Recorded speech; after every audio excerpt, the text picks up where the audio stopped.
Hello, everyone, and welcome to Oral Pathology 360. We are excited to have you here.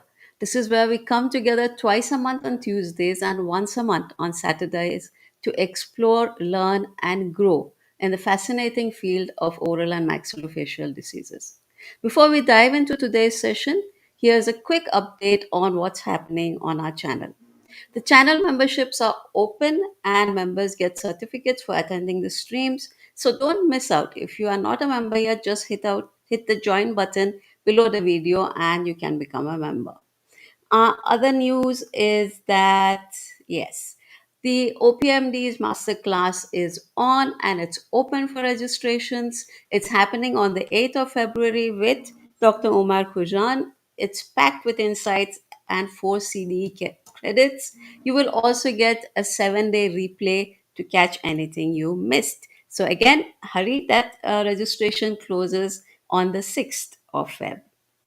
The last news is our mega event, the International Oral Diseases Case Presentation Conference 2025 is live. Registrations are open, and there's a special prize for the first hundreds registrations, so grab your spot early.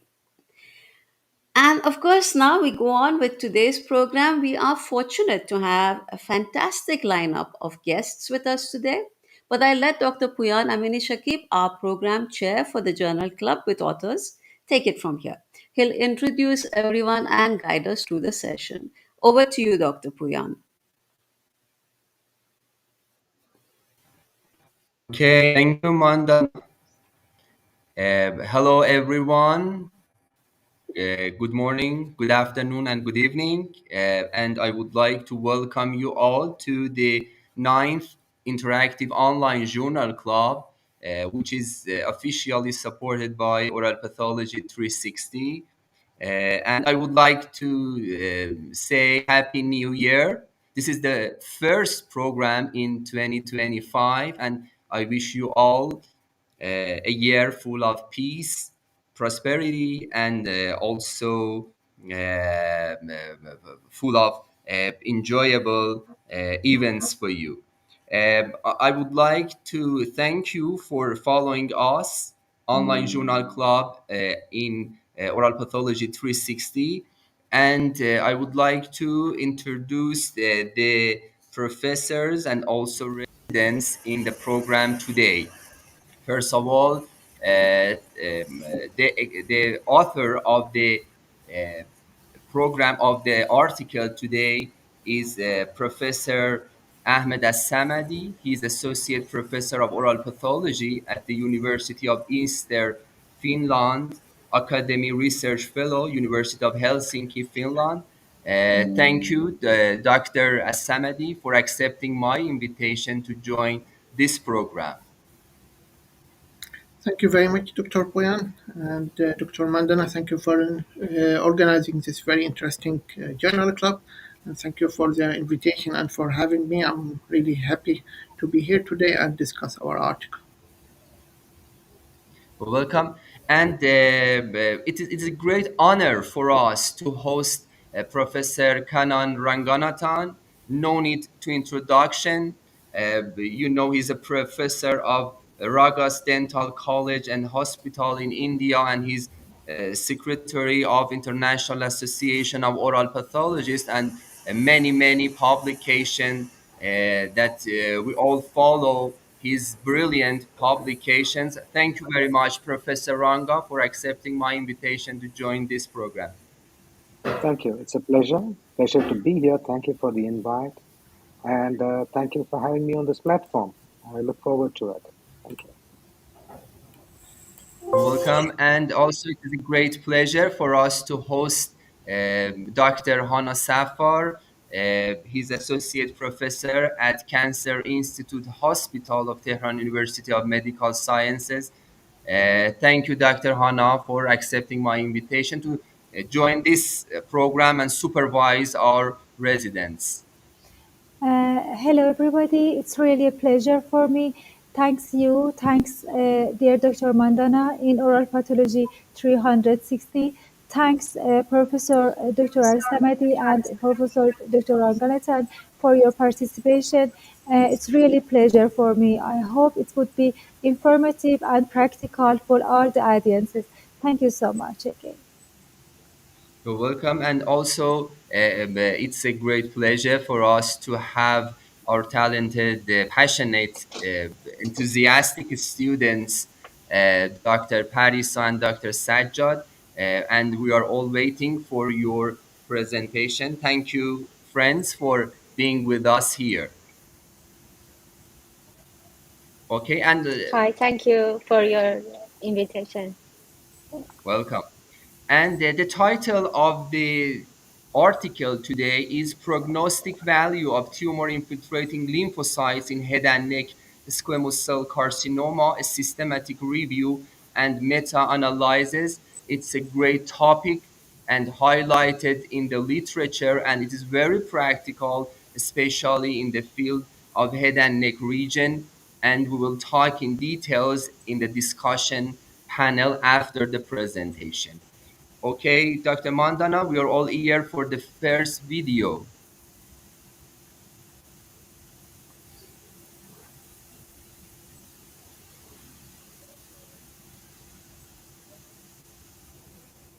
Hello, everybody. I'm Dr. Parisa, and first of all, I would like to say thank you for the opportunity to join channel Pathology 360.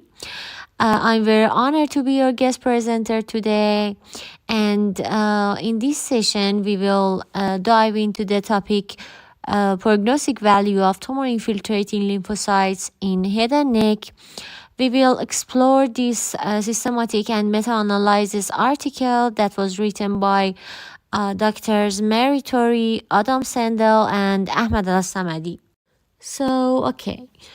Head and neck squamous cell carcinoma, commonly known as HNSCC, is a major global health concern. It ranks as the 8th most common and 9th deadliest cancer worldwide, with over 700,000 new cases and more than 355,000 deaths reported in 2022. Alarmingly, the incidence of HNSCC is increasing, particularly in regions like India, which accounts for nearly 27% of new cases globally. Despite advancements in standard treatments such as surgery, radiotherapy, and chemotherapy, survival rates for HNSCC remain low, averaging around 50%. Targeted therapies such as PD-1 inhibitors have shown promise but face significant limitations due to low response rates. This highlights an urgent need for better prognostic tools to improve treatment strategies and patient outcomes. Okay, as you see in this slide, TILs means tumor-infiltrating lymphocytes have emerged as a promising biomarker in cancer research. These immune cells, which include subtypes like CD4 positive and CD8 positive T cells and CD19 positive B cells, play a critical role in anti-tumor immunity. TILs are already being explored as prognostic markers in various cancers, including breast and lung cancer, but their potential in HNSCC remains underutilized. We have two known types of tumor-infiltrating lymphocytes. First, stromal TILs are lymphocytes situated in the connective tissue surrounding carcinoma cells without making direct contact with the tumor cells.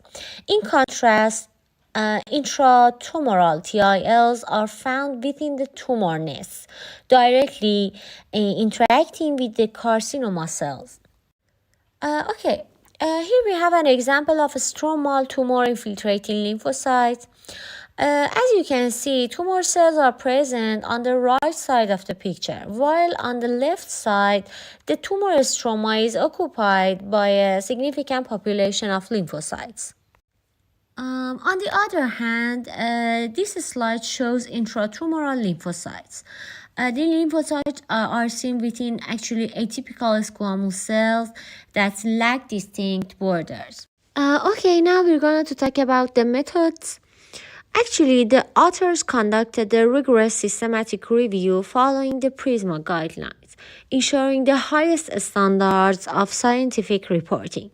They searched databases like PubMed, Scopus, and Web of Science using keywords like such as head and neck cancer, tumor-infiltrating lymphocytes, and prognosis. As I mentioned before, the authors used PRISMA guidelines for writing this review article. Here we will take a deep look into the details. Investigating 1900 studies and excluding due to PRISMA flowchart is done. To ensure quality, they applied strict inclusion criteria, focusing only on studies using H&E stain samples and reporting survival outcomes like overall survival, disease-free survival, and disease-specific survival. Total of 43 studies met these criteria, and 26 were included in a detailed meta-analysis. Here I would like to refer to other aspects involved in the article selection process presented in this paper. Search limitations. No restrictions were imposed on language or publication date, allowing for comprehensive inclusion of studies. The search was conducted on 3rd of November 2023, ensuring up-to-date inclusion of recent publications.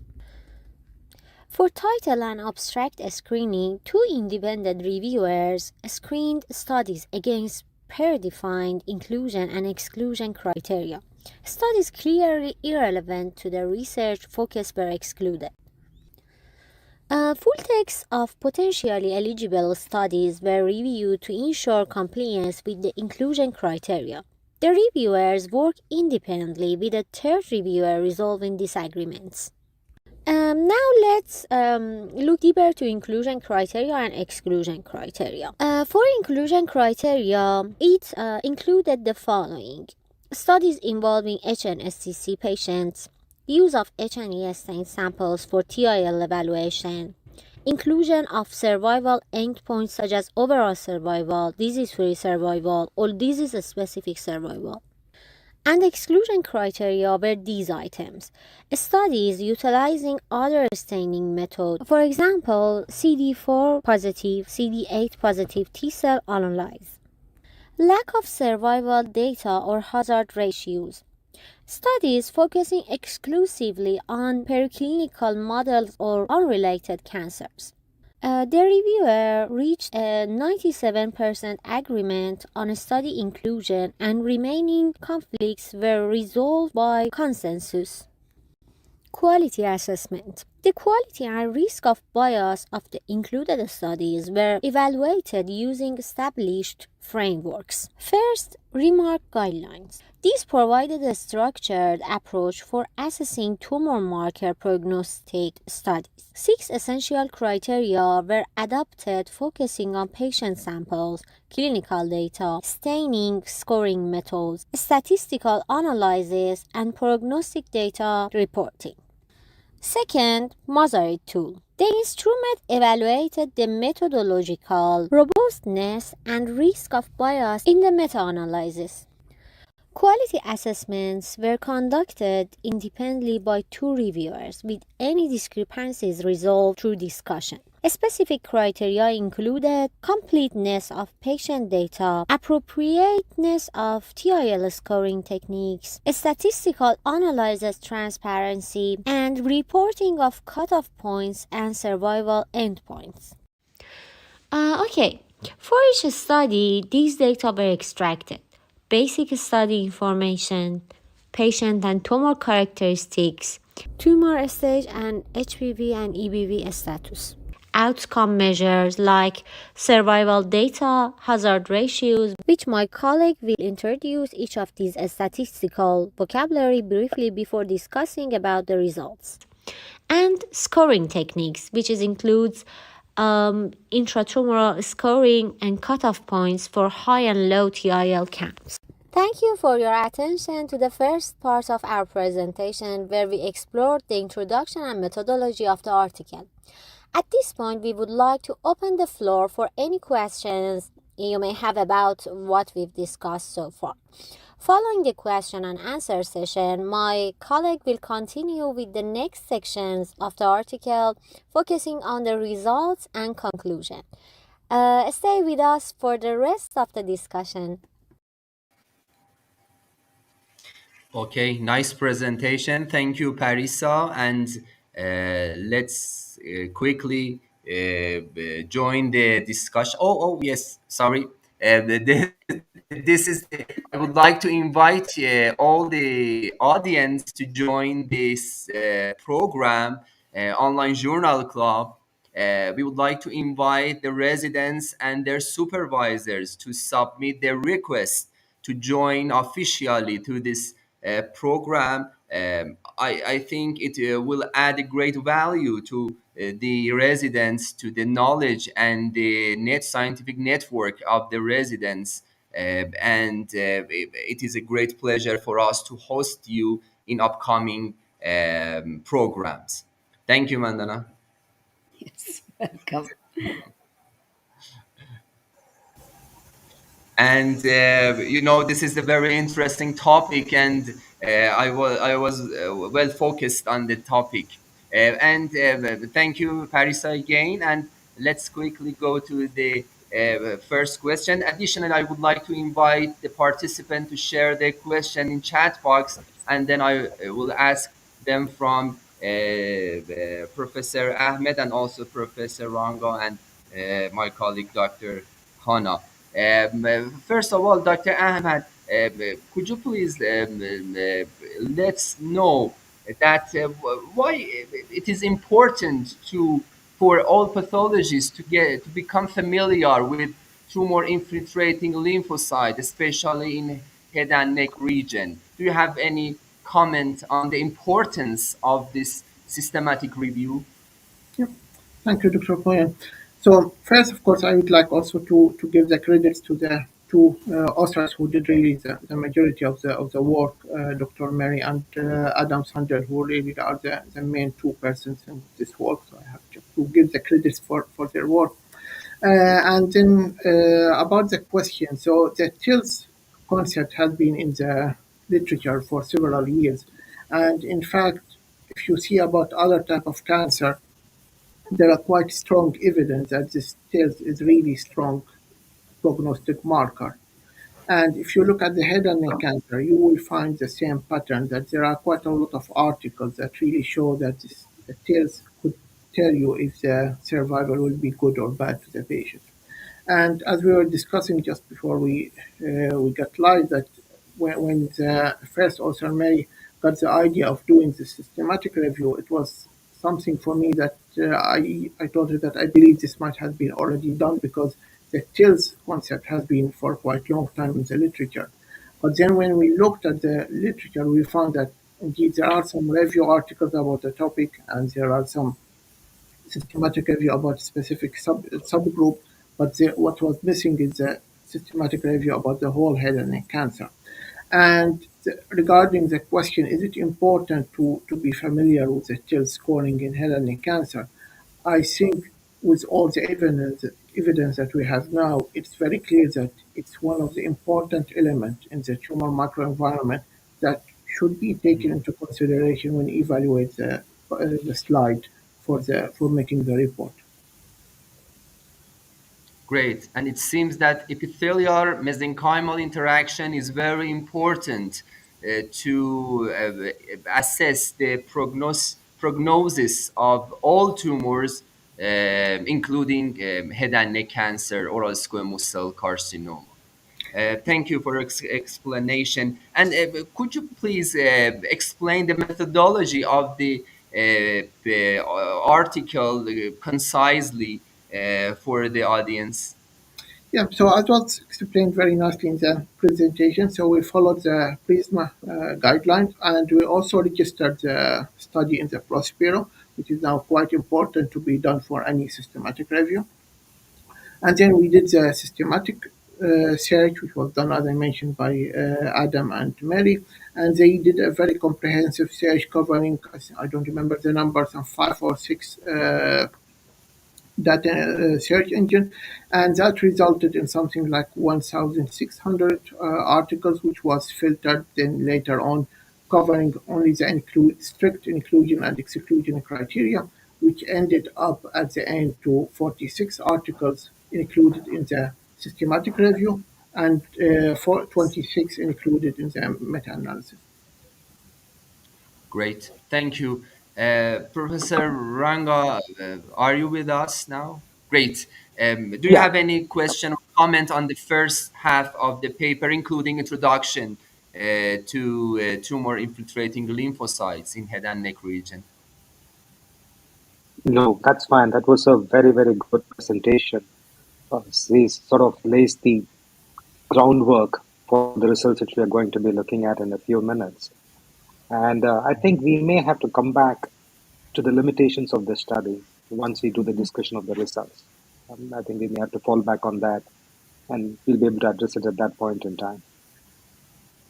Okay, great. And if I may add, actually, the importance of inflammation, it's a double-edged sword, and we need to be very careful about that, because at one side of the spectrum, the tumor has developed mechanisms to evade the immunity.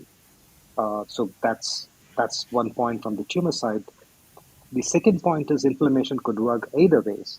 In some cases, you could actually see that in some situations, it can promote the spread of tumors, but many a times it can act as a sort of a defense against the spread of tumors.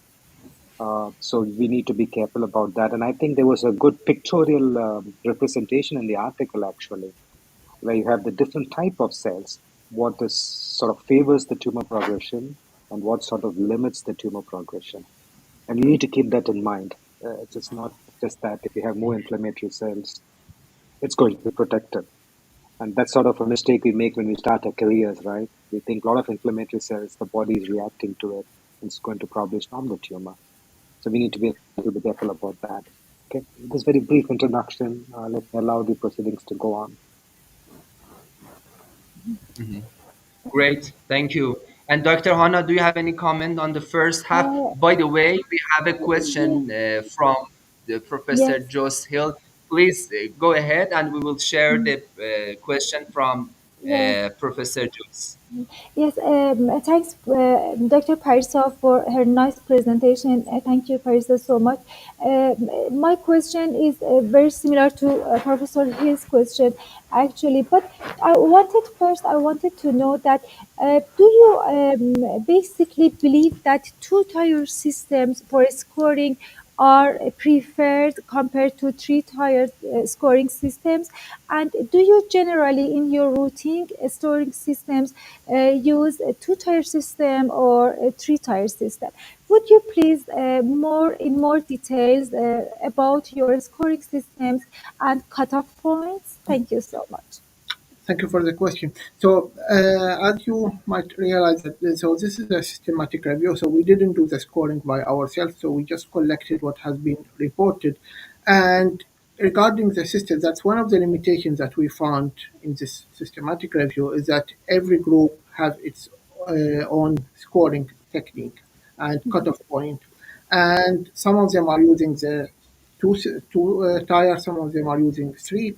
And I cannot say which one is better because this was not evaluated in this study. But what I could say is that what is the most common type that has been used, which is the two-tier system, for like dividing the case into hot and cold, up and low. I know that, for example, in breast cancer, there is a recommendation to use a three-tier system. But for head and neck cancer, there hasn't been any specific recommendation. And all what I could say about that is that the majority of the articles are using the two-tier system. And in this way, I think it will be the results were more reproducible. Yes, do you think so? Sorry, can you repeat? The results in this way were more reproducible.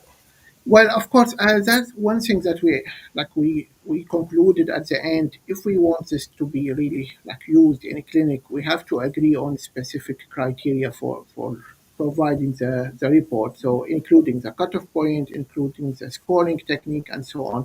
So, for example, here in the article, when we did the meta analysis, we have to decide one technique to be included in the meta-analysis because you cannot mix all of them together because those are unmixable. So we decided to take the two-tier system because, as I mentioned, this is the most commonly reported way. There has been one article, I think, using three tiers. There is one article using a continuous scaling. However, they are a minority and they were not able to we were not able to mix them with the two tires. So again, I cannot say that which one is better, but what I could say is that the most common one that's now in the literature is the two tires one. Thank you. And in the table, it's written that, and it's one of your limitations actually, that lots of some of the studies actually, this case selection was started from around 3 decades ago.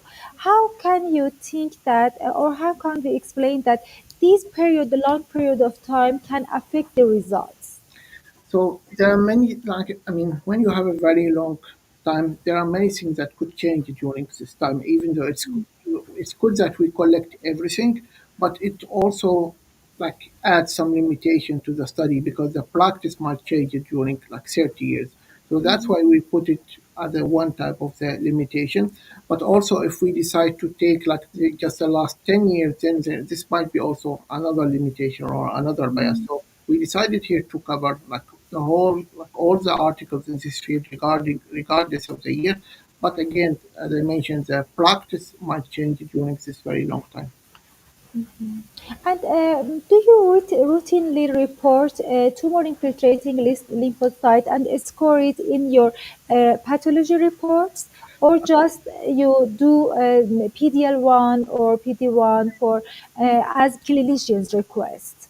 Well, that question I cannot answer directly because I don't work in the hospital. So that has to be like answered by the doctors here at the University of Helsinki Hospital or Kuopio Hospital.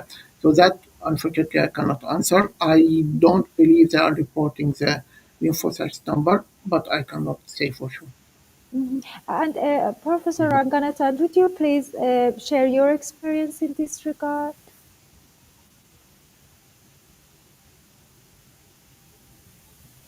We don't have your voice. Sir, we can't hear you.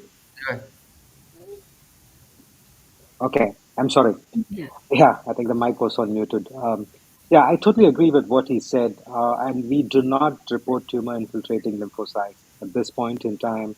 It's only an academic exercise. We keep monitoring it and we make a note of it.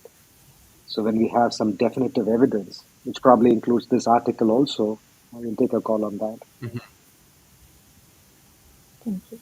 Yes. It Thank you. seems that it is necessary to provide more evidence to include Yes. How? uh, tumor infiltrating lymphocyte. But I guess it will be provided very soon in near future, and we will be supposed to include tumor infiltrating lymphocytes in our reports. Okay, let's share another question from Professor Joss Hill. He will explain that a clear and widely accepted definition of TILs seems not to be established so far, and the TILs are yet systematically used as biomarker in current oncology practice. Could you please, Dr. Ahmad, share your experience with the articles? Is there any well described,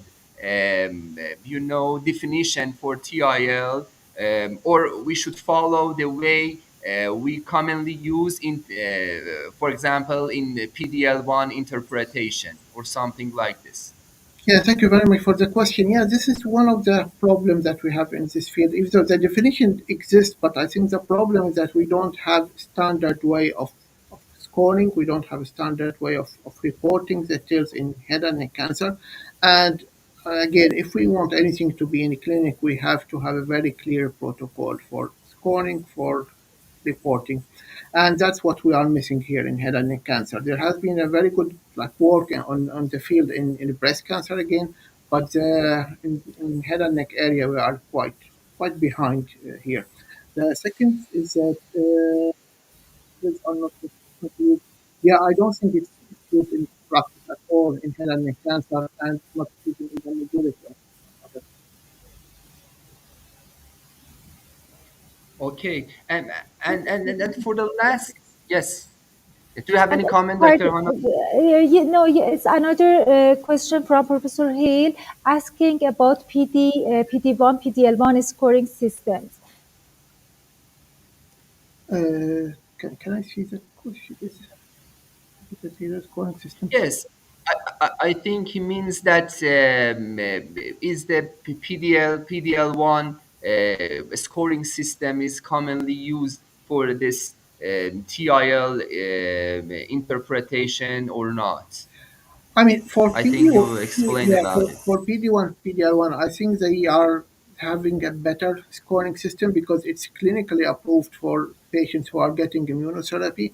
So that part is better or more developed compared to the TILS scoring because that's again that's clinically approved for patients who are getting immunotherapy.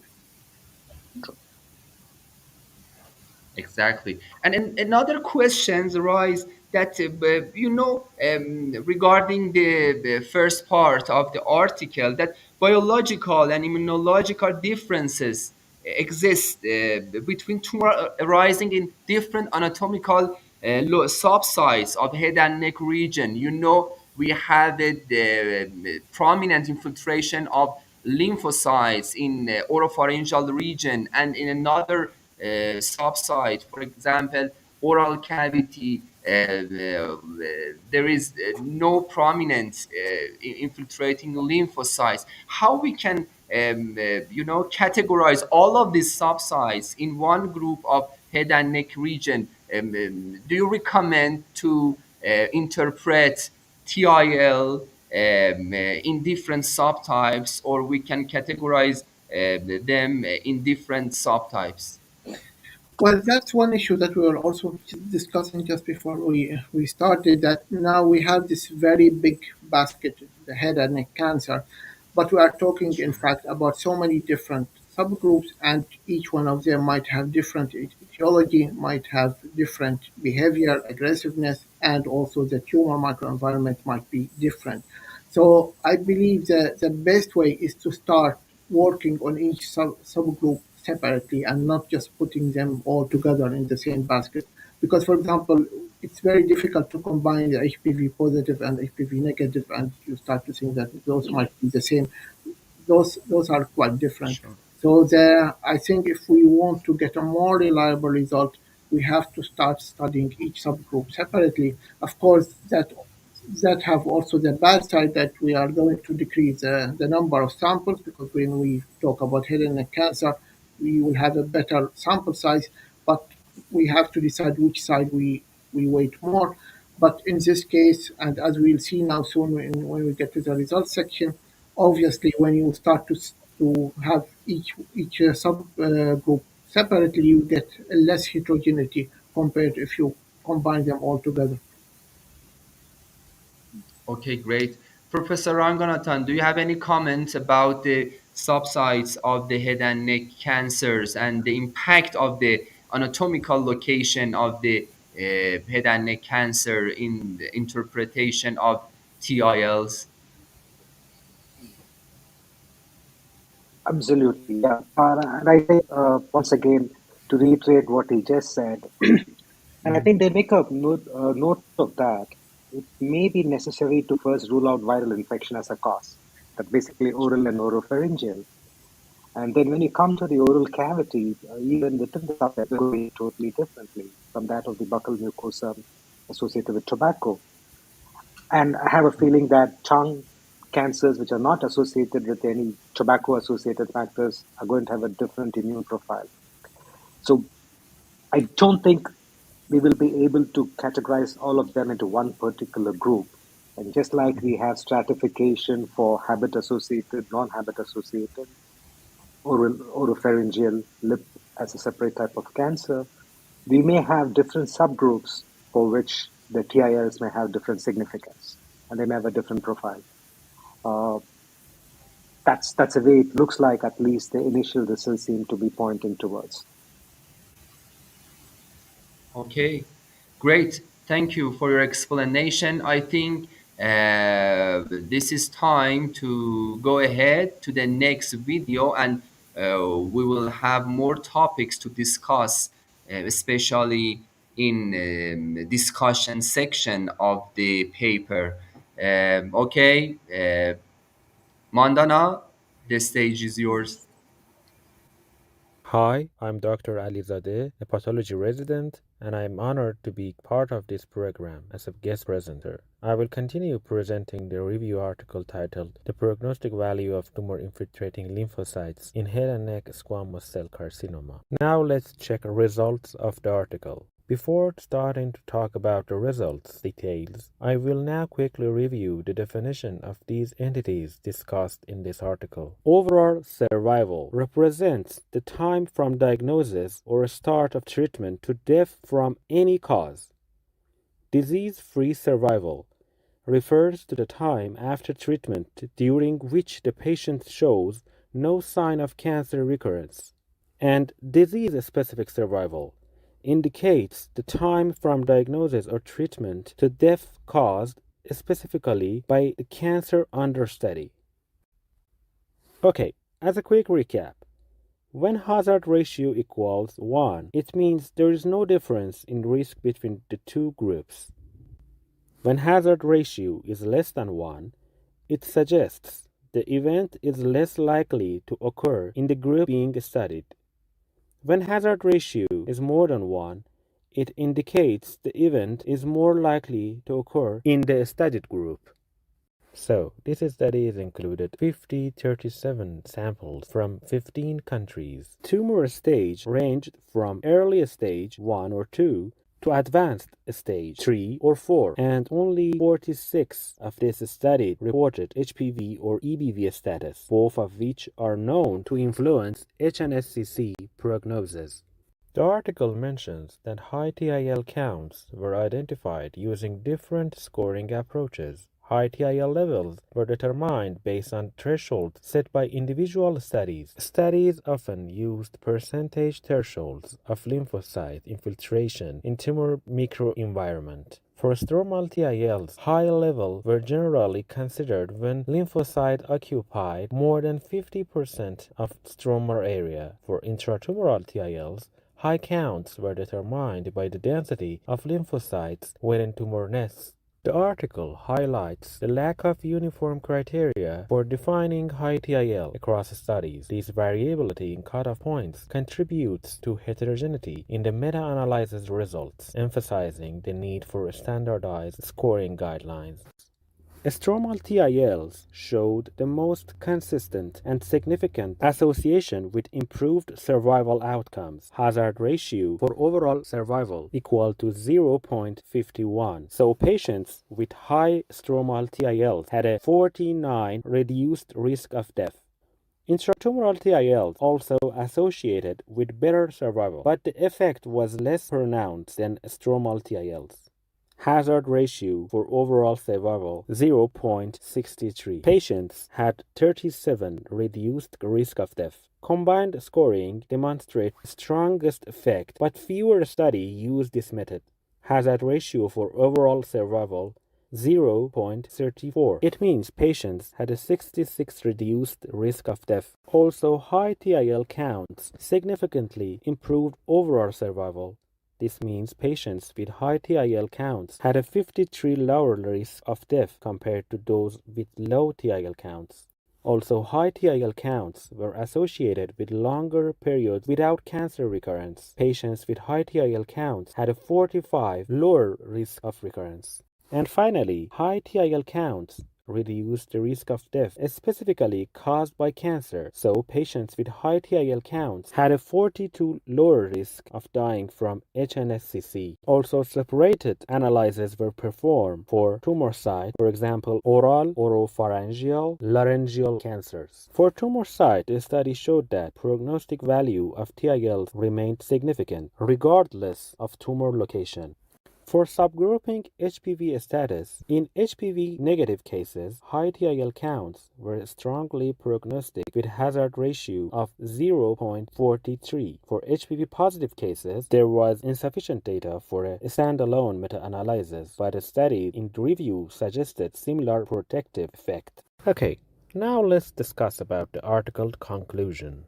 Here are the topics I want to discuss about. Prognostic significance of TILs in HNSCC. The study concludes that tumor-infiltrating lymphocytes hold significant prognostic value in head and neck squamous cell carcinoma. A higher count of TILs is associated with better patient outcomes across key metrics, including overall survival, disease-free survival, and disease-specific survival. The findings underscore the importance of TILs as reliable biomarkers that can aid in patient risk stratification. Clinical applicability. The research focuses on hematoxylin and eosine (HND) stained formalin-fixed paraffin-embedded samples, which are widely used in clinical practice. The study demonstrates that these commonly available and cost-effective samples are a robust platform for evaluating TIL counts. This makes the approach practical for routine use. Heterogeneity. As we know, in the context of meta-analysis and systematic review, heterogeneity refers to the degree of variation or difference in the study outcomes. It is expressed as a percentage and provides insight into how much of the total variation across studies can be attributed to heterogeneity rather than sampling error. This heterogeneity arises from combined different subtypes and locations of HNSCC into a signal analysis, anatomical variations, treatment protocols, and HPV/EBV infections rates contribute to this variability. The study suggests the future research should stratify analyses by tumor subtypes for more precise insights.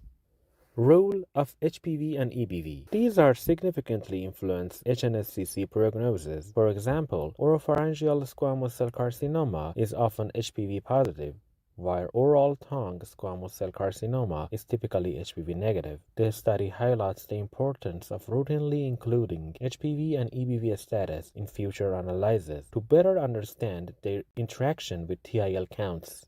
Need for standardization. A major limitation identified is the lack of standardized scoring methods for TILs. The study observes variations in scoring approaches, tumor regions analyzed, for example, stromal versus intratumoral areas. Despite these inconsistencies, all scoring methods confirmed the protective role of high TIL count. The authors call for a standardization, drawing on established guidelines like those from the International Immuno-Oncology Working Group for Breast Cancer.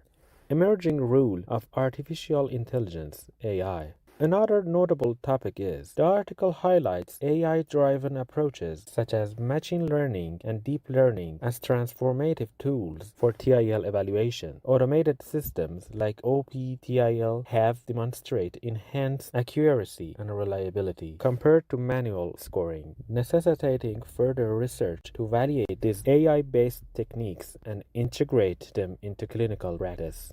Final assertion. Despite these limitations, the study confidently asserts that TIL counts from H&E stained samples can serve as novel and reliable prognostic markers in HNSCC. These findings open the door to incorporating TIL evaluation into standard clinical assessments, providing a practical and cost-effective approach to enhancing patients' outcome. Thank you for your time and attention. Great conclusion. Thank you, Sajjad, for your well organized presentation.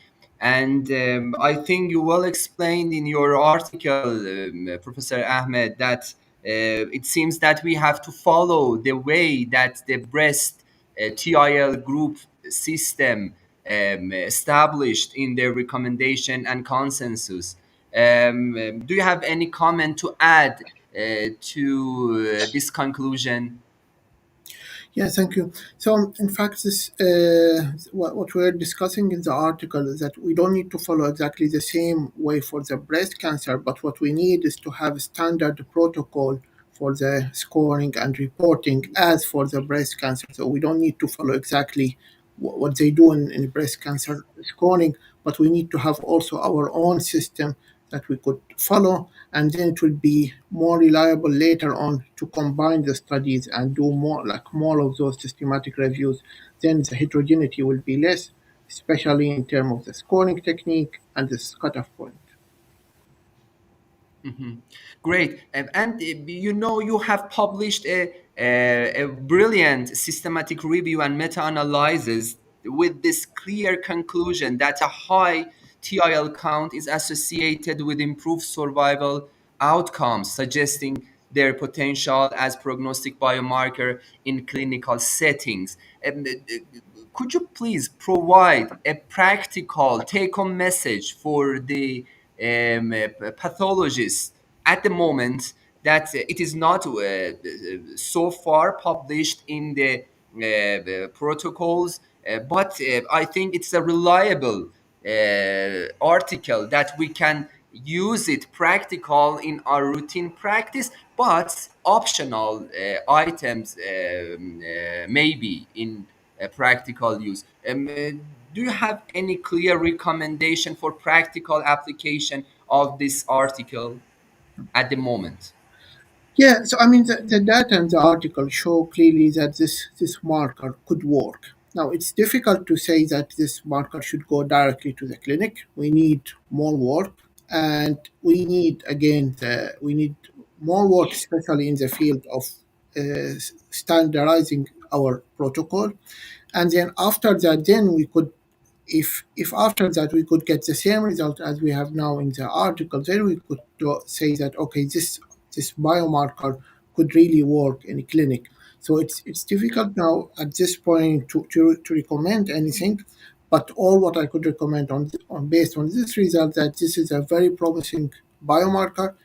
It's easy to be analyzed. It's cheap. You don't need immunohistochemical staining. It's based on hematoxylin eosin staining only, which is basically the gold standard for the whole pathology. So it's something that should be considered in the future. Okay, great. Thank you. How do you think, Professor Ranganathan? Do you recommend young pathologists to follow the conclusion of this well written and well organized article? Yeah, first, let me congratulate the team on this excellent work. I mean, that's an amazing work with an amazing compilation of articles. Let me quickly summarize what exactly we have learned here. One, the TILs are important in head and neck cancer. As far as the study is concerned, the reason why we could not give a very strong association because of a couple of factors. One, the studies are pretty heterogeneous. And if you look at the I-square score for most of these collection of studies and look at the funnel plot, the heterogeneity was very close to 50%. And so that's what is making it a very strong recommendation. Having said that, tails are important. We need to have a definitive scoring system, either tumoral, stromal, or a combination of this. And with this respect, I feel if you use WSI, your scanning of slides, and with using AI, which is one of the conclusion of the authors, we may be able to get clear-cut recommendations as to how far they're going to be useful and what protocol should be followed. That's the second point. The third, yes, we need more data, especially with reference to HPV and EBV, because these can skew the results one way or the other. So just to quickly summarize, yes, JLs are important. Our current understanding, there's a lot of limitation because of the way these articles are reported. The cases are reported in these articles. The solution to this is going to be sort of, let me say, threefold. One, using scanning of slides and AI to see if we can come to some sort of validation as to how the TAL should be used in the clinical context. Two, more inclusive reporting as to exact site and how you label these sites.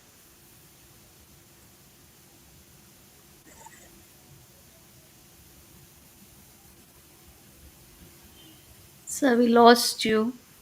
Studies over a period of time. Yes, And I I think think that's what this article is going to do. It is we sort of cannot hear highlighted Professor all. Yes, yes, yes. Ranga. No, No, so it's okay, it's Dr. okay. Priya. You're It's back. okay. We You're It's lost you back. there. okay. Can you hear me now? Yes, Yes, yes, it's yes. okay. Please Yeah. Okay. continue, please. It's okay. Yeah. So, okay, let me quickly summarize that. Yes, this article shows TILs are important. Two, it has highlighted the limitations of using TILs, namely how you have to report them, how do you have to stratify the report, either use stromal, tumor infiltrating, or a combination of this. And of course, definitely report about HPV and EBV association in most of the head and neck tumors, which many of the articles don't uniformly do at this point in time.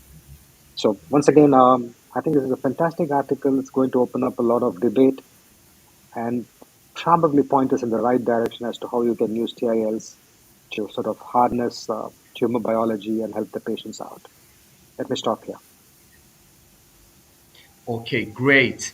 You well explained the limitations of the practical application of TILs at the moment. I think you recommend more researchers focusing on the provide a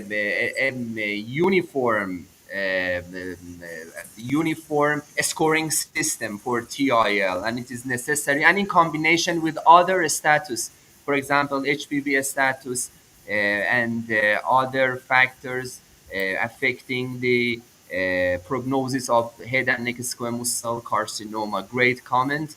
So we should use TIL cautiously, I think.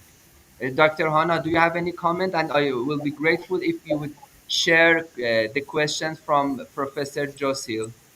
Mm.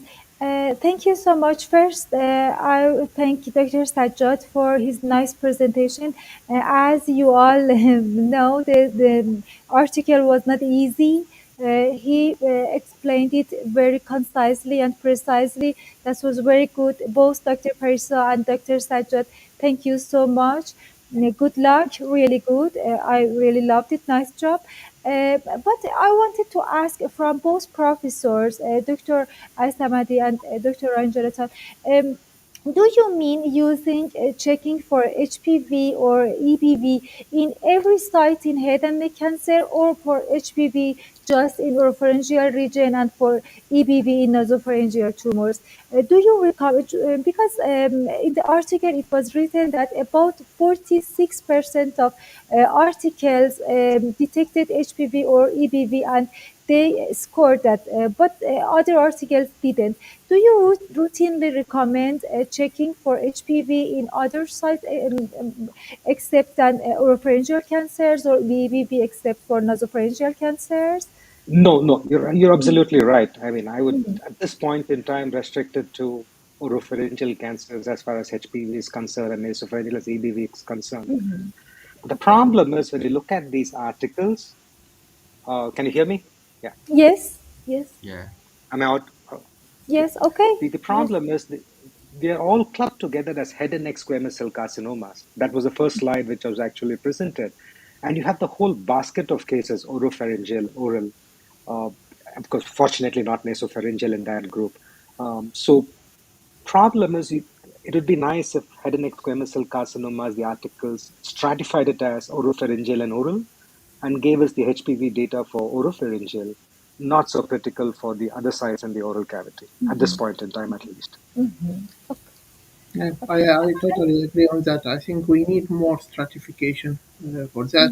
And we have some, I think there is one group from Norway who really showed that tongue cancer are almost totally negative for HPV, so that we are safe from that side.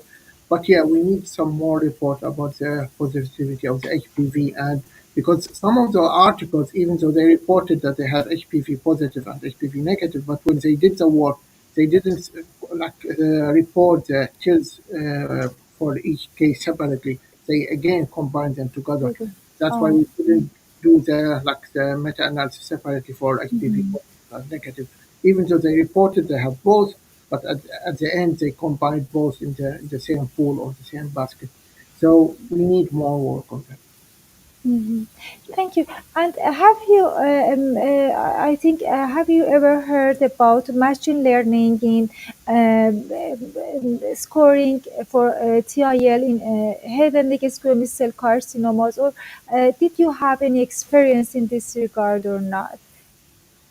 When we did the systematic review, I think there were two or three articles who did the scoring used the AI system, and it's might be good. I mean, better than the pathologist scoring could be if it is trained well. But now here in this systematic review, we were not able to combine those articles with our articles that we have reported at the end because the scoring technique was totally different. So those were not compatible. But nowadays, with all the shifting toward using AI and digital pathology, I think at the end we are going in to use the AI, and I think this will decrease the load on pathologists and will increase finally the reliability of the sales scoring or any other type of scoring that will be used by AI. Thank you so much. And did you use AI or machine learning for interpretation of PDL1 IHC results, or you do it? No, No. we have used for example QPath for other type of scoring and evaluation, but nothing related to the specific article. Thank you so much. Thank you, Professor. Okay, great. And let's share the last This, question. is there any Okay, question? okay. Yes, yes, Yes. No. yes. This is Uh-huh. Dr. Joss Hill. special features of TIL, for example, their location within the tumor microenvironment distribution and clustering, infiltration patterns, and topographical heterogeneity are complex issue. Is it helpful for AI, Dr. Ahmed? Yeah, I mean, this is something what we're discussing in the article that, like, for example, where would you score those cells? Would you score it from the intratumoral or stromal, or you mix them together? And that's something that needs more work. And between those articles that were the systematic review, but not in the meta-analysis. As I mentioned, they used AI. I think the name of the first author was Shaban Art et al., if I remember. And they did Yes. use like really an excellent type of work with all type of clustering, not just based on the number of cells, but also on the location, on the clustering. That work was really excellent. Again, we were not able to combine the meta-analysis because it was different way of evaluating the cells. But again, this is something that maybe the normal eye will not be able to do it, but with AI now in our hands, we could do more work on this feature. Pardon, for those who like to study, it's reference 48 from this study. They can go and they can find and study it. It was really interesting. Dr. Shaban et al. Yes, thank you so much. Great. And to wrap this session up, let's share the last question from my side to Professor Ranganathan. What do you think about the future of the AI in evaluating of tumor infiltrating lymphocytes or other, immunohistochemical staining of PDL1, PD1? For patients suffering from head and neck cancer. Unavoidable and inevitable. There's only two things I can tell you, uh, because it makes things so much more easier, reduces the human error, cut shorts the time. So AI is going to play a major role. There's no doubt about that. Okay, great, great. Thank you very much, Professor Ahmed Al-Samadi. It was a great honor for host you in this program, and also Professor Ranganathan for accepting our invitation. Dr. Safar, thank you very much My for your pleasure. lasting support, Thank you. and our You're talented residents, Dr. Parisa and Dr. Sajjad. Dr. Mandana, we are ready for sharing the certificates of appreciation.